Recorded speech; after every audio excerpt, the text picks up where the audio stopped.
Hi friends, അസ്സലാമു അലൈക്കും. ഇന്ന് നമ്മളെ കടയിലുണ്ടല്ലോ ഒരു അടിപൊളി സാധനം വന്നിട്ടുണ്ട്. ഇതുവരെ വൈറലായിക്കൊണ്ടിരിക്കണ മറിയം ക്രീമാണ് കേട്ടോ.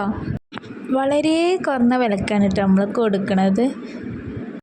ഇതിൻ്റെ പ്രത്യേകത എന്താണെന്ന് വെച്ചാൽ പെർഫ്യൂം ക്രീമാണ് കേട്ടോ. നമ്മൾ പെർഫ്യൂമൊക്കെ അടിച്ചുകൊണ്ടല്ലോ അടിപൊളി സ്മെല്ല്, അതേപോലത്തെ അടിപൊളി സ്മെല്ലാട്ടോ. ഇത് വെറുതെ ഇങ്ങനെ ഓപ്പൺ ആക്കി വെച്ചിട്ട് തന്നെ നല്ല സ്മെല്ലുണ്ട് കേട്ടോ. ഇത് ആമസോണിലും ഫ്ലിപ്കാർട്ടിലൊക്കെ അവൈലബിൾ ആണ്. പക്ഷേ അതിലൊന്ന് റേറ്റ് നോക്കിയാണെ നല്ല റേറ്റ് ഉണ്ട് കേട്ടോ. നമ്മളടുത്ത് വെറും 50 രൂപ ജസ്റ്റ് ഒന്ന് എടുത്തിട്ട് നമ്മൾ ശരീരത്താകെ തേച്ച് കഴിഞ്ഞാണ്ടല്ലോ നല്ല സ്മെല്ലുണ്ടാവും. ബാഡ് സ്മെല്ലൊക്കെ പോവും. അടിപൊളി സ്മെല്ലാണ്. ഇതിപ്പോൾ ഞാൻ ഓപ്പൺ ആക്കിയിട്ടില്ല, അപ്പോൾ തന്നെ നല്ല സ്മെല്ല് വരുന്നുണ്ട്.